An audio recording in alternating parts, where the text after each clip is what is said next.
Sam, Uh, yeah. do you think that a lot of the reason why we develop these really big management layers in companies as we grow is this understanding that there's this ideal ratio of individual contributor to manager, Yeah.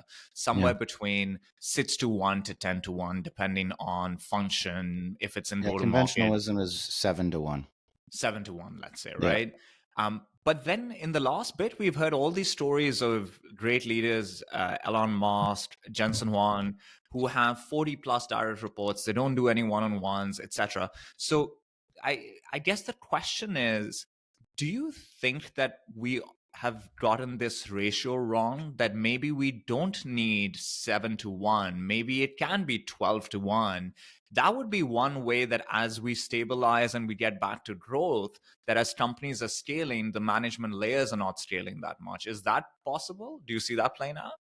I don't see it playing out, but I could be wrong. I think something needs to, I think the reality is that we have a very large group of people that have come into the workforce in the last 5 years that have basically never worked in an office, that have never been exposed to pre-COVID professional working standards, as we've talked about a lot.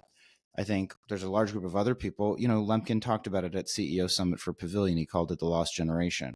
So in that reality, what do those people need if we're going to take middle performers and get them up to top performers? At least in the sales organization, I don't see it changing. Maybe there's other organizations where through automation, through better enablement, maybe just radically great hiring, maybe Elon and Jensen are so good at hiring that really they're just nudging people over the course of every couple of weeks. But on the front lines, I think you still are going to have lots of people that need pretty regular coaching, and I don't see that changing. I'd like to hear what AJ thinks. AJ, what do you think about all of this? Well, isn't AI just taking our jobs? Aren't we all supposed to? It's taking my job. That's for sure. I heard two things in those stats and what you said. I heard tactical and I heard IC work. And we talk a lot about revenue operations and sales leaderships because that's where the three of us, it's where we have had our backgrounds, our energy.